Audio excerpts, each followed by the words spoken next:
And intro. No, we better click OK and then go. Let's Yeah. go.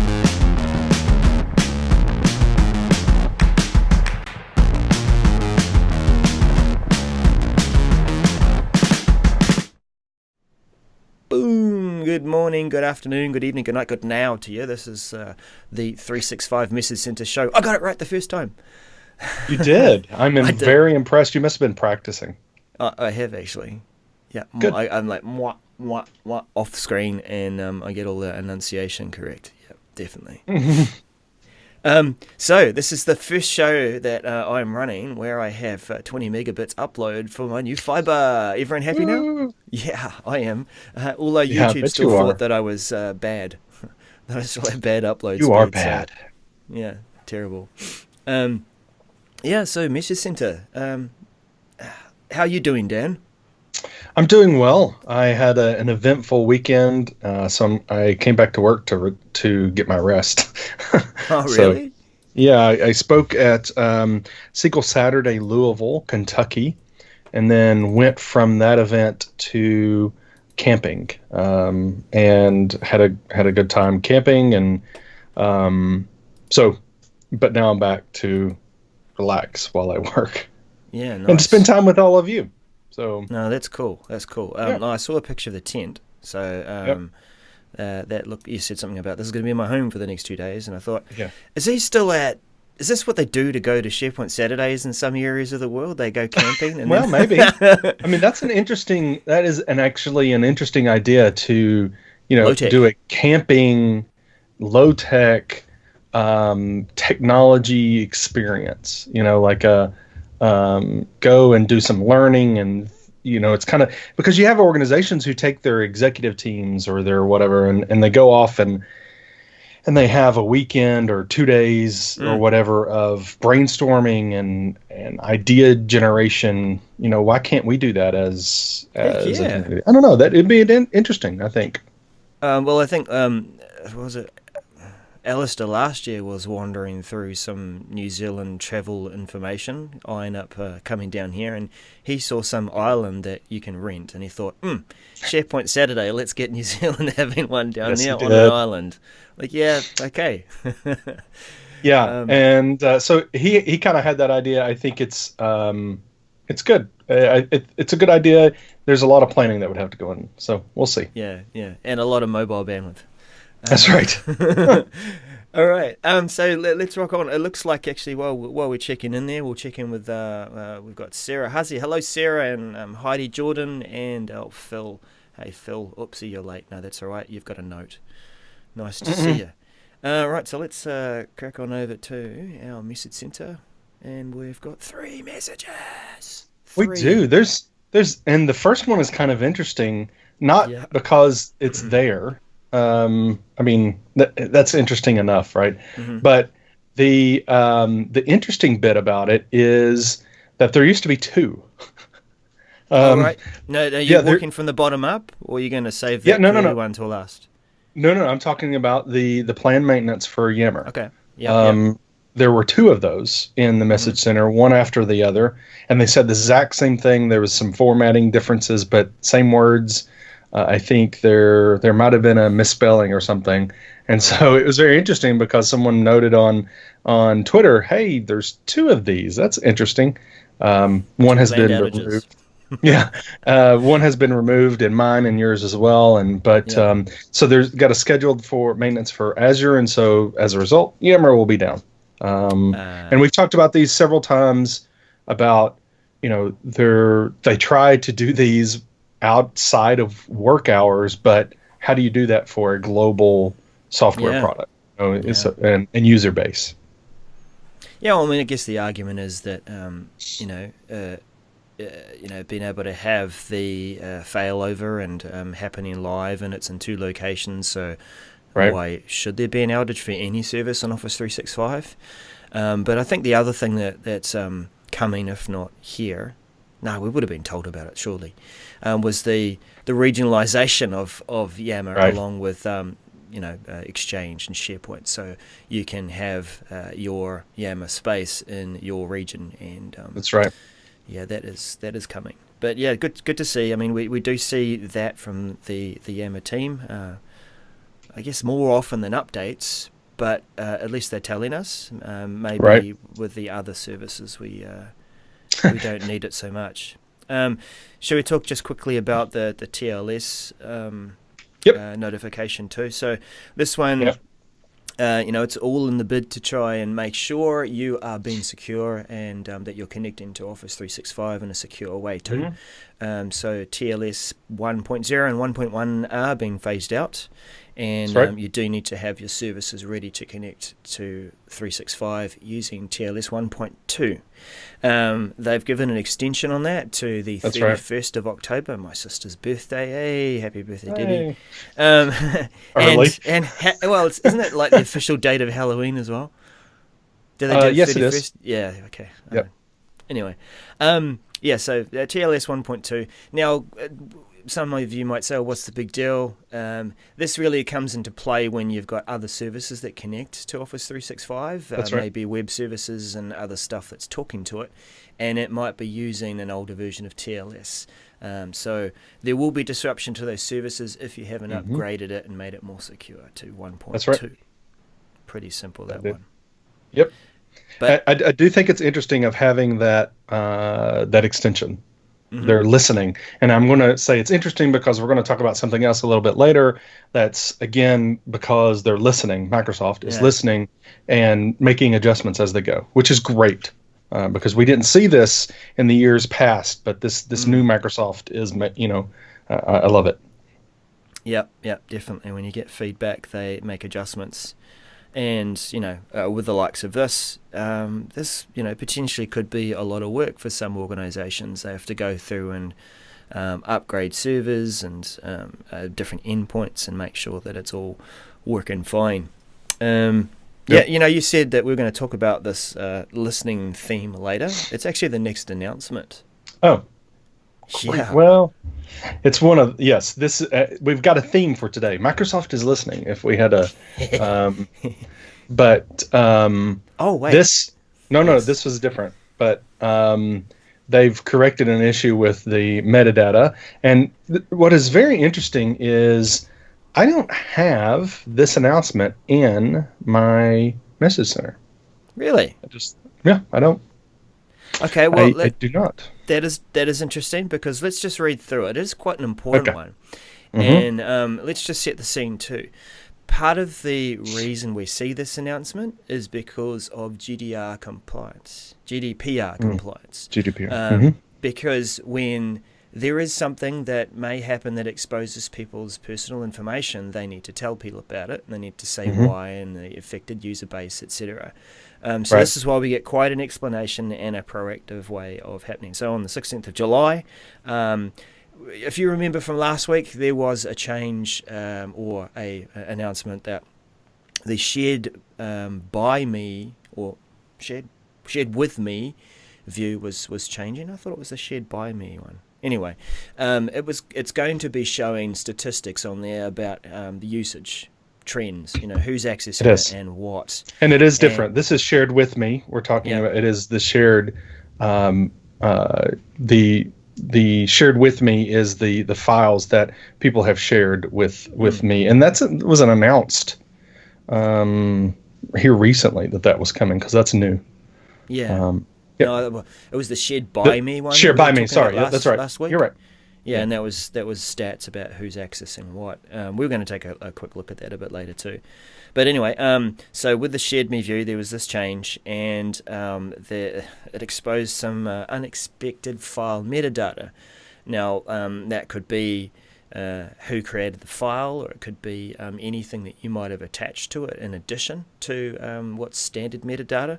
And I was thinking about this. If it was a situation like a school or maybe HR purposes, they might have had a folder and a file path called people under review or something like that. That's right. And so that is correct. This was exposed, metadata like this was exposed in the file card just for a brief while. It seems it was up to a day. Like they investigated it on the following day, isolated the code, disabled it, and the reason that I see this message is this piece here. It says, our analysis of server logs shows that at least one user within your organization was affected by this. So not Makes in your sense. tenant, but in my tenant, because there was one Right. person affected by it. If you want more information, because the message center message is good in giving us the top level, but Yep. I would say this is another GDPR requirement, that if you want further information or detailed information, you need to respond to MC response and give the message center ID, and they'll come back with a full report. Right. What else would you add to that, Dan? Here we go. There's like affected user base. Yep. No, that's great that we're getting that information, and I think it is because of the requirements that we're getting a lot of that information. Companies typically don't like to share all those details, but they're having to. But I think it's good to understand how big of an impact this was to the user base, not only from an aspect of your user base and your tenant, but also globally, right, across the service. So it's good. Affected user base, approximately 5% of OneDrive web users across the entire Microsoft user base. Now, it's actually not until you read into it down here that the information could have been exposed to other people outside of your tenant. So it's not within your tenant to people that work for you, and they can see whether they're under review or not, so to speak. But that was the surprising thing. I don't know if I want to go down that rabbit hole and talk more about that, because we think about tenants as being, this is mine, and it's a tenancy. We're sharing the hardware, we're sharing the infrastructure.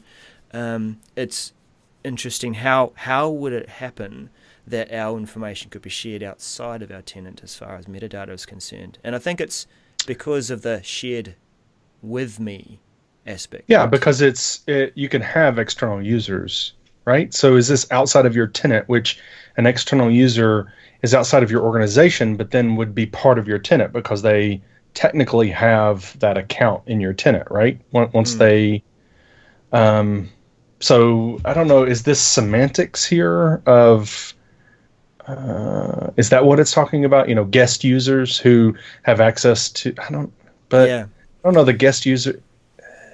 I don't know. This is where I think I'm wondering whether it is the shared by me rather than the shared with me service. Because if you think about the shared by me, Daryl shares something with Dan who's outside of his tenant and a few others.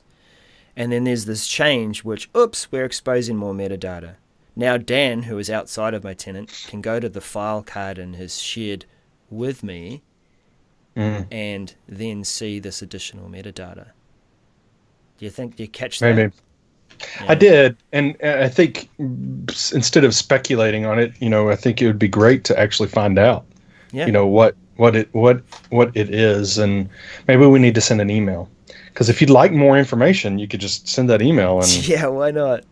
I mean, you've got it there. Yeah, Why not? I'll get it. Let's do that. I'll send the email off and see if we can get a deeper explanation. There you go. It seems like it's so what, they fixed it, but it's actually really interesting to know more about it, why and what else was affected. So I'll do that. I'll take it for the team. All right. Yeah, I know it sounds like such an effort, but mental note, let me do that for us. And that's, that is the message center. All done. 3 messages. Yep. There was a stay informed, plan for change, and stay informed in terms of messages. There was some other stuff that we wanted to mention, wasn't there, Dan? Let's have a look here. We're going to do the version ones first, right? Version ones. Yes. Yes. The We Are Listening theme for today. That's right. And that was this one. Yeah. We'll put our faces over on the other side. No, we're still covering it anyway. Whoa! At least we're not covering. At least we're not covering Stephen Rose. So this is something that we talked about. I think it was in May, maybe, because was it in May or was it in June? I can't remember. Anyway, it would be great to kind of go back. It says it was published June 15th, but I think they had announced it maybe before. But anyway, this was Microsoft saying, okay, we've upped your number one. We've upped your storage in your tenant 20-fold. Okay, in SharePoint, and you have a lot of storage in OneDrive. Second, we have this wonderful feature in Office that does autosaves. So while you're working in your Word document, if you have autosave turned on, it's saving a bunch of versions, right? And so the explanation that they were giving was, organizations that don't have versions turned on in their document library, those autosaves are saving over top of each other, and so you're losing all your historical stuff, and they're complaining. So what we're going to do is we're going to force everybody to turn on versioning for files in SharePoint and OneDrive. You're going to have at least 100 versions, and you're not going to be able to turn it off. And then, so it was like, wait a minute, what? You're going to do what? And so, well, we're going to allow you to programmatically turn it off selectively. It was going to be over, PowerShell or similar fashion, not in the UI, but be able to kind of selectively do that as an admin. So it wasn't. Anyway, the problem, one major problem, and I think Sarah's in the chat room. She had highlighted on her blog. Was the problem was when you have set up to retention policies, previous versions don't follow that. So if you say get rid of documents past this age, for instance, then it only looks at the current version. It doesn't look at previous versions. So as long as you're updating that file, that's the current version, then all those previous versions would stay there. And this is one scenario and others, where you may be, it's a legal issue, right, of discoverability, of compliance. So again, we talked about Microsoft's listening. This is another case. Microsoft listened and said, you know what, maybe we need to take this back a little bit and reevaluate how we're going to implement this. The other big issue with this announcement was it's a 30-day announcement. They announced it in May. I remember it was in May because the announcement said by mid-June it would start rolling out. And so it was like, wait a minute, you're going to be starting this rollout in June. You've given us 30 days, actually a little less, because if you think about the way these announcements are, a lot of people don't tend to be watching them all the time. They watch our show to find out the information during the American summer holidays too. Yeah, Europe exactly. Yep. So So I like seeing this. That hey, they've got some feedback. They understand that there's some issues. They still want to address the issue of getting people's versions turned on for their libraries and showing the power of that. But then there's also some issues that they need to address with. Like I mentioned, compliance and legal. So this is great. So they're taking it back and they're not doing it now for the time being. They're going to reevaluate, update this blog and the Message Center blog. Which is there a Message Center blog? I don't know what that means. Oh no, that's what Steven's started doing. Is he's got a roll-up blog of everything that's happened for OneDrive, though. Yeah, for OneDrive. Okay, so we don't know when they're thinking about this. I'm going to try to find out some information because I got kind of on a soapbox. This is one of my soapbox moments that I've had in the show previously. I spoke at the SharePoint conference in Vegas. I talked with some people at Microsoft on the team about this and how we might be able to address some of the compliance issues. I mean, it was pretty intense there for a little bit because we felt like it was opening up organizations to some big problems. And so great that they're listening and making changes. Yeah, and you know what we're listening to? We're listening to our people in the chat room. And there's some good chat going on here about this very thing between Look Sarah at Stephen and Steve Collier. Yeah, definitely. That Sarah is really happy about that decision, to be able to roll that back. Steve's wondering how much time it takes for people to kind of recover from this change. So yeah, a lot going on there. Versioning is a good thing, as Sarah said. Look, I think one of the reasons, if we think about this, there was this file recovery capability that came out too. And I think is just specifically around OneDrive, but it relies on the versioning. If the versioning is not turned on and it's not rolling over, so you've got at least 100 versions of it, then you can't go back 30 days and recover content that may have been hit by a BitLocker or something. And you're talking about in OneDrive being able to say, I want to go back to this point in time, roll back all my files. And really that functionality, it was really a GUI on top of a process of basically selecting all your files and saying go back, right? It wasn't a fancy, they added a process layer on top of the process that was already there. You just didn't have to go individually, to each file. So you might be right, and if you don't have versioning turned on or you have very limited versioning, then you're going to be very limited on how you can, roll back. I dare say that if versioning is turned off, then you won't be able to recover those files on that library. That remind me, I think it was just a OneDrive feature, though. It wasn't on SharePoint document libraries. So it was on SharePoint. You're talking about the rollback of the rollback. The rollback. No, that was a OneDrive. Yep. Just OneDrive, yeah. So, perhaps this is not an issue, but I know that versioning is important in that process. A few last comments there. What have we got? So, Sarah's saying that allow and promote healthy dialogue between 365 administrators and legal compliance. And that's really the theme here, that through discussion and feedback from the community, Microsoft was listening. They made that change, and they rolled things back. We saw this again with another significant one last year, where Office 365 groups were going to be created for direct reports for every manager and direct reports. There was going to be a group for everything, and a lot of Exchange and AD people said, "Hey, hang on, that's going to make a lot of groups." A lot of groups, yes. Yeah. Good to see that change. So what else have we got here? Let's click on over to.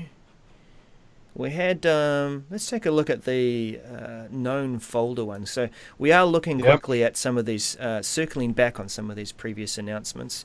Dan's sent it through to us as a tweet. Now, did you do this last night, mate? Were you just taking a quick look? It was yesterday. Yeah, it was yesterday. And so you'll see in the screenshot there, I was doing the known folder move. But what I said in the tweet was, let the process go and finish. Wait. So what's known folder move? What's known folder? Known folder move. It's basically allowing you to say, okay, OneDrive, I want you to not take over, but you have the option of doing your desktop, so your desktop screen in Windows, your documents, save your My Documents, and your pictures. Basically, OneDrive sitting on top of that and saying, okay, now these are OneDrive files, taking all those files and putting them up in OneDrive. And so now those locations are protected for OneDrive, because you have versioning now because of OneDrive versioning. You have being able to roll back, all of those kind of things, all those benefits. So I was doing that, and I decided, of course, I was inquisitive of what's going on. Let's take a look. And there was moments, and it wasn't just like 2 moments. It was minutes where I'm looking at my files disappear from my computer. My desktop, all my files went away, and I went, wait, what just happened? And I was refreshing my desktop, and there's no files there. I went in the recycle bin, there's nothing there. And my thought was, wait, did OneDrive just permanently delete all my files? No. Yeah, well, it was scary. It did not actually permanently delete all my files, and so this was the reason why I tweeted out. Just give it some time. let it do its business, and then Yeah. so I came back, and of Well, course my hang on, files were pause there. there, pause Oh, there. sorry. Yeah. Why would that cause you grief? When you did the folder Yep. migration, and we'll talk about the difference between folder redirection and migration soon. But it gave you some grief. It made a lump come up in your throat. You're like, oh my Yeah. goodness, what has just happened? Why was that, Dan? How many Well, documents do you have on your desktop, sir? not many, and it wasn't the lump in my throat wasn't because of my desktop. It was really because of my documents, Yeah, and it was. Wait a minute. If this did this on my desktop, did it do my documents? And yeah, there were no files there. documents folder So yeah, in the My Computer piece. Yep. you're right. So that's why I went. Wait a minute. What? And I went over there, and I'm like, ah. So where are my Mm. documents? So that was the biggest. That's the reason why I did that. And so then okay, my documents came back great. So I'm sitting there watching the icons on the desktop, and that was the follow-up tweet to this. If you scroll down, I think it'll show it. But there was some craziness going on in with the icons. They were switching like the mark and all. I mean, it was just like, what in the world is going on? You can see it. Yeah, again, Crosses and shortcuts and ticks and what? Whoa, there's even a people icon. That's right. So even though it worked, and when the process finished, I was like, okay, great. The icons were still screwed up on the desktop. They looked like that with some with checkbox, some with people, some with. So I rebooted, and then all was fine in the world. All the icons were right.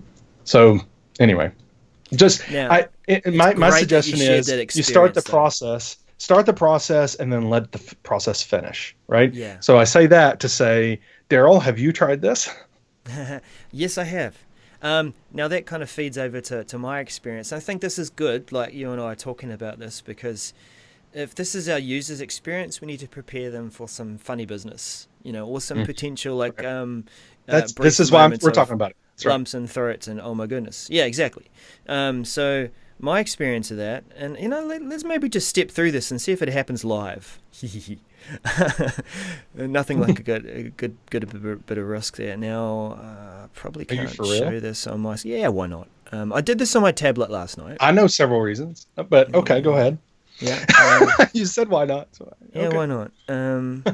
Can I drag this over to here? Do I have a screen where I can do this? Okay, we're going to do this on Daniel's face. Daniel Cam. Boom. Right, so now you can see my desktop with my system tray. Is that what you call it these days? No, it's a notification area. So I've got a ton of different OneDrive for businesses connected to clients and my workplace and stuff like that. Now, the idea is that you will right-click on a OneDrive for business. You should only have one if you're, in a simple organization. You're not a consultant. And you'll be able to set this up. Now, what I did last night, was I was doing this from my Surface Pro, and I did the wrong OneDrive. And I thought, okay, no problem. I'll just turn it off on one and go and do it properly on the other. Now, the process. Let's go through how we should have done it. Right-click. No. Click. Maybe I like that I'm on the desktop. Like, yeah, it's really nice. here, click here. Yeah, thank you. Yeah, you could guide this around. Thank you. This is brilliant. Up, stuck it on your face again. Okay, we'll put that over there beside Dan's face. Oh, you know what? I don't have this feature, and maybe I need to update it. Usually there is a tab right here between account and network. Yeah, look, I can't even show you. Well, that was a bit of a downer, wasn't it? Yeah, let me. I know. Live demos, and remember, the key to live demos and live demos failing is knowing when to stop and just move on. I'm just gonna. Yeah, no, I'll keep clicking, and while everyone's watching, let's stop there. So I'll just keep telling the story. There's usually a tab there called autosave, and you go through and set it up, and you say like Dan's picture, that you can choose to back up desktop pictures and folders. So I did this on the wrong OneDrive to begin with, and thought, okay, no big deal. I'll turn it off and put it onto the right OneDrive. The first process, migrated my files to OneDrive. It created 3 folders in my initial OneDrive for Business: desktop, documents, pictures. And I could go through to those folders and see them from my desktop. Great, cool, I can see the cloud icons and that everything is synced. But oops, wrong OneDrive, let me try this again. I went to the OneDrive for Business and where I should have done it for, turned it on. Great, it looked like everything was cool, but it you know when you sort of you're syncing something in OneDrive and you get that nice little window that we just saw before that shows the log of what has been synced, a bit like OneDrive activity. It only synced 3 things, and these 3 things were where are my files .shortcut sort of thing. I thought, what? That's odd. So I went through to the folders on my desktop, and there was indeed 3 icons that had been synchronized. Where are my files? So yeah, again, lumping the throat like you, Dan. I was like, oh, what's happening here? Where are my files? Double click on the shortcut. It takes me through to the first OneDrive that I connected to mistakenly. So my files stay there, and they're, I don't know, synced within a sync, or they're synced but they're like not Inception. really syncing. Yeah. OneNote Inception. Yeah. So I don't know. I don't know what happened there. It's potentially because it's synced the shortcut itself rather than the files. So maybe I have to do a bit of manual jiggery around there. Shouldn't be a problem for most orgs. Shouldn't be. Well, and that goes back to the, my recommendation. Once you start the process, let it finish. Don't, and then when it finishes, if you screwed up, then undo it and don't, and then let that process finish and then start all over. And breathe. Yep. And breathe. Speaking of breathing, well, actually, it's got nothing to do with breathing, but we should probably finish off the show. We're a couple of minutes over. This is becoming a habit, man. It's becoming a habit. We'll just drop into the live chat. Where are we? There it is. No, yeah. For some reason, Sarah's saying I could dance. I don't understand that one. I'm looking at the. Yeah. Phil thinks I should, because I can make files disappear and reappear. Maybe I go to Vegas and have my own show. I think that's a great idea. Let's make that happen. Sure. Yeah.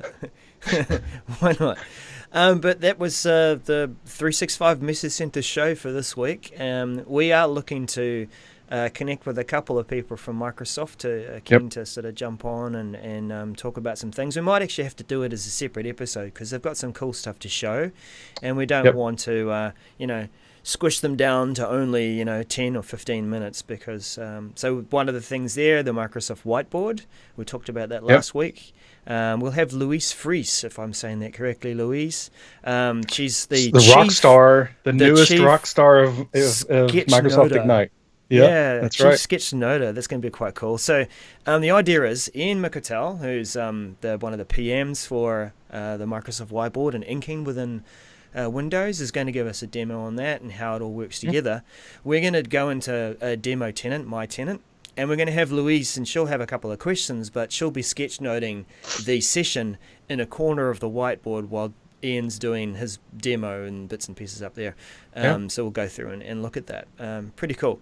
And who else have we got? Well, Stephen Rose is going to come on at some point. Stephen Rose, we've got him on tap to come on and talk and have a great discussion. And then we've got John from the Flow team on tap to come and join us.